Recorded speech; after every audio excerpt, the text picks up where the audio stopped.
Let's go. Ah, c'est dingue tout ce qu'on peut faire avec le stylet de la DS, le nombre d'utilisations, c'est absolument faramineux. On peut faire du shoot 'em up malin avec Star Fox Command, on peut faire la cuisine avec Cooking Mama, on peut touiller des aliments. On peut pas encore les goûter, mais ça ne saurait tarder. On peut faire des exercices cérébraux avec le docteur Shishida ou alors avec Mind Quiz qui vous pose plein de petites questions très très difficiles. Mais ce mois-ci encore, la vedette sur la DS, c'est l'ami Mario avec Mario Slam Basketball. On va faire du sport un peu, ça ne fera pas de mal. Et avec surtout Mario vs Donkey Kong le retour de la revanche. Mario retrouve un vieil adversaire, le gorille de Donkey Kong. Regardez, il n'y a que du bon ce mois-ci sur la petite DS. Le renard, le faucon, le crapaud et la petite lapine. Ouais, j'essaie dit comme ça fait un peu Fable de La Fontaine, mais en fait, il s'agit du casting ô combien prestigieux de Star Fox Command, une fine équipe qui, à l'époque, il y a une douzaine d'années, avait révolutionné le shoot 'em up sur Super Nintendo. Et ben aujourd'hui, ils reviennent sur Nintendo DS. Content de vous revoir, les gars. Après plusieurs années d'absence et de séparation, Fox est bien décidé à reformer sa petite bande pour affronter les forces du mal, et notamment le vilain Wolf et ses acolytes, Panthère et Léon, qui est peut-être un peu drogué, à en croire sa pupille. Si, il est camé, Léon. Bon, dans le camp des gentils, Sleepy le crapaud mécanicien qui conçoit les armes et les équipements, Lucy R, la lapine, Falco le faucon, le pilote téméraire, le Han Solo de la bande en quelque sorte, et pour finir, la belle Crystal, la poule de Fox, qui est en fait une renarde. Ou une petite chatte, on sait pas bien, mais en tout cas, elle a un sacré tempérament, elle aussi. Chacun a un vaisseau qui lui ressemble un peu, racé pour Fox, lourdement armé pour Sleepy, rapide pour Falcon et rose pour Lucy. À sa sortie en 1993, Star Fox était un des tout premiers shoot 'em up en 3D, ce qui le rendait extrêmement spectaculaire. Même si votre vaisseau se déplaçait en fait sur un rail invisible qui vous laissait une liberté de mouvement réduite. Sur DS, c'est un véritable vent de liberté qui souffle. Non seulement vous pouvez vous balader comme vous voulez au-dessus du champ de bataille, mais en prime, vous allez devoir faire preuve de stratégie et vous montrer aussi malin que le renard vedette du titre. Chaque mission se déroule en effet sur une carte et se joue au tour par tour, avec un nombre de tours limité. Le vaisseau mère débarque les appareils sur la carte et c'est vous qui les déplacez à la recherche de l'ennemi ou de bonus planqués dans le décor. S'il y a du brouillard, vous pouvez le dissiper par endroits à coups de stylet. Lorsque vos appareils croisent des adversaires, vous choisissez dans quel ordre vous voulez résoudre les combats et vous passez à l'action en 3D. Pas question de foncer dans le tas, le pilotage de votre vaisseau exige beaucoup de finesse et se fait entièrement au stylet. Vous déplacez le curseur pour vous diriger, monter ou descendre, vous tapotez l'écran pour accélérer ou freiner et vous zigzaguez avec le stylet pour partir en vrille et esquiver les tirs. La vrille vous sert aussi à achever magistralement un vaisseau mère ennemi en tourbillonnant droit sur lui pour lui exploser le cœur. Et il y a même sur le côté de l'écran 2 touches pour faire demi-tour ou réaliser carrément un looping qui, avec un peu de chance, vous replacera directement dans le dos de l'adversaire qui vous collait aux fesses. Ajoutez à ça quelques gadgets sympas comme des bombes à placer sur la carte, sur la trajectoire de vos ennemis, ou alors un camouflage qui vous rend invisible, et vous obtenez de grands moments de castagne aérienne. Le mode Wi-Fi permet même d'affronter vos potes dans la même pièce ou sur le net pour des duels aériens du plus bel effet. Avec un peu d'entraînement, vous régnerez bientôt en maître, tel un aigle sur le ciel. Enfin, tel un renard sur le ciel, face à des crabes volants géants. Enfin, je me comprends.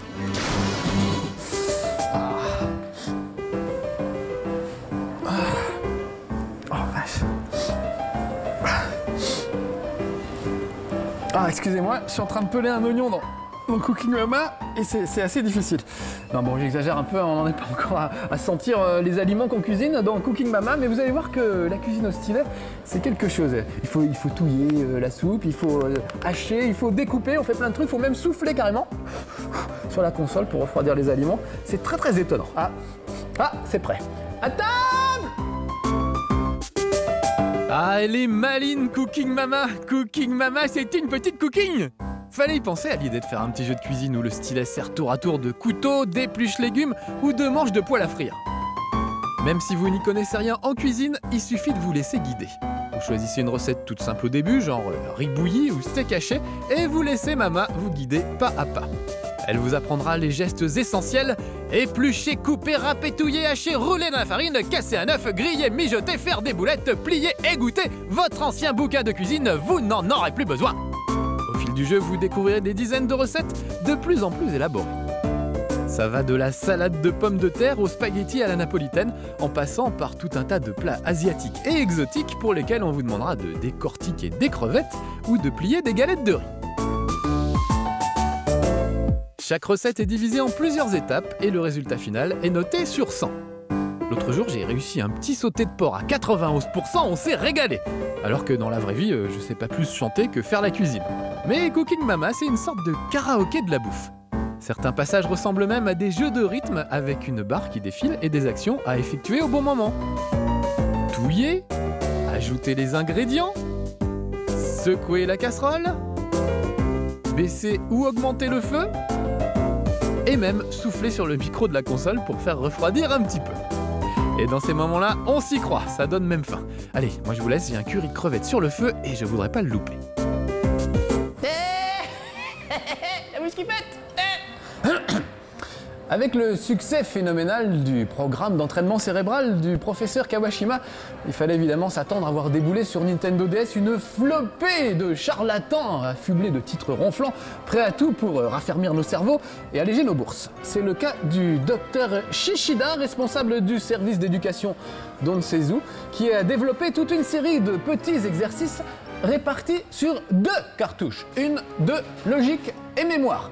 Mais autant vous dire qu'à côté du programme d'entraînement cérébral du professeur Kawashima, tout ça ne vaut pas tripante. Regardez. Loin de la rigueur scientifique de l'intraitable professeur Kawashima, le docteur Shishida, un brin fantaisiste, nous a pondu un scénario palpitant qui sert de prétexte à l'enchaînement des exercices.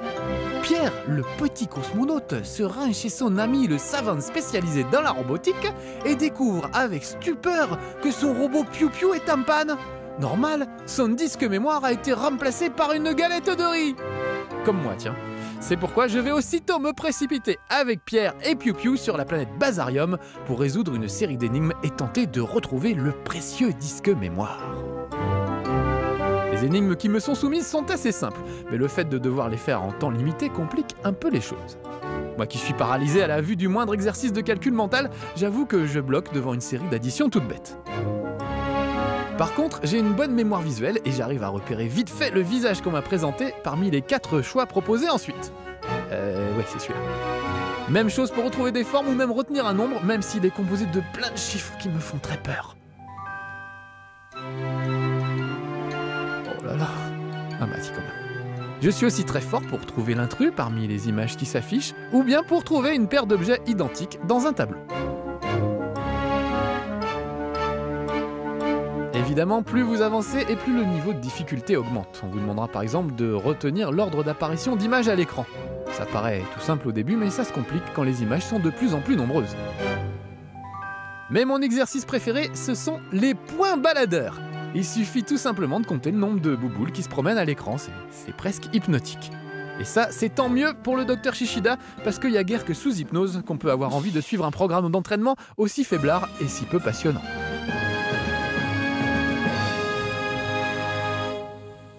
Mind Quiz, c'est le petit programme mis au point par le professeur Ozami Kajimoto de l'université d'Osaka pour nous titiller nos petits neurones. Mais alors attention, là, c'est du sérieux, hein, le docteur Shishida ferait bien d'en prendre de la graine. D'ailleurs, je me demande lequel des deux est le plus fort. Pour savoir, on pourrait peut-être organiser un combat tous les deux en string dans de la confiture. Non, on va plutôt regarder ensemble Mind Quiz et comme ça, vous ferez votre avis vous-même. C'est mieux, voilà, on va plutôt faire ça, voilà. Mind Quiz reprend le principe du programme d'entraînement cérébral du professeur Kawashima qui veut qu'un cerveau de 20 ans soit en pleine forme tandis qu'un cerveau de 83 ans soit plutôt ramolli.